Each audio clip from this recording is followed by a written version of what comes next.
Sa laugh, ang hatid ng Tambalang Bubay at Tekla na dadalhin ang comedy sa kalye sa version 2.0 ng T-Bats on the Go. Pero bago yan, kamusta na ka nga ba si Bubay na recently lang ay hinimatay on stage habang nagpa-perform? May chika si Nelson Canlas. Inaalalayan ko siya siguro.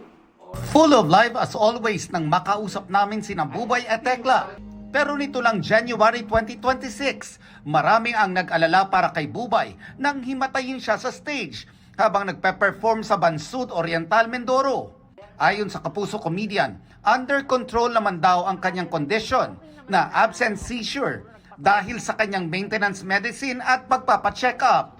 Okay naman na, okay na. Siguro nagpasaway na naman ako that time talaga kay Nelson. Tama. Tumuhog na naman ako. Gusto ko na ikwentuhan na bago yon, hindi ko kasi in-expect din na ganun kalayo pala yung pupunta namin ni Tekla. At saka, wait, go. Ay, Diba? share lang ako after. Before ako nag-show sa doon, galing muna ako ng Tondo sa fiesta doon. Tas Dumagari dumiretso ka. na ako. So, pagod. Dumiretso na ako agad-agad ng pa Batangas.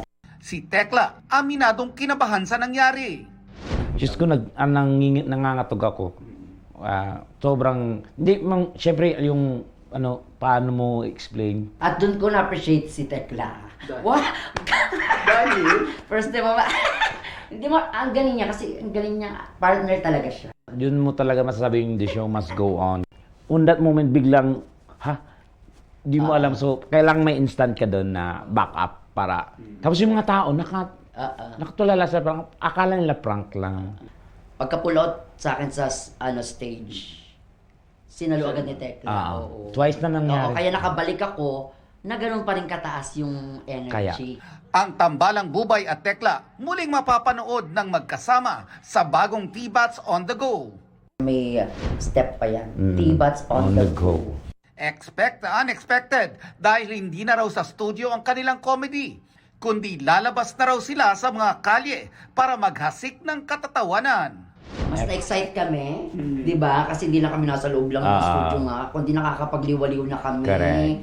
Nakakapunta na kami sa mga lugar na I'm sure ang tagal nang pinapangarap ng mga katibats natin, tinatawag natin silang katibats on the go, na mapuntahan namin. At ito na.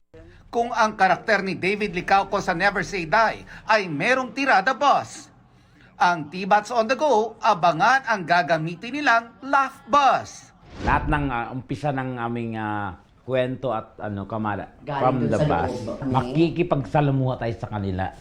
Kung saan man sila, kung doon tayo puntahan natin. Using our love Lap bus! Nelson Canlas, updated sa Showbiz Happenings.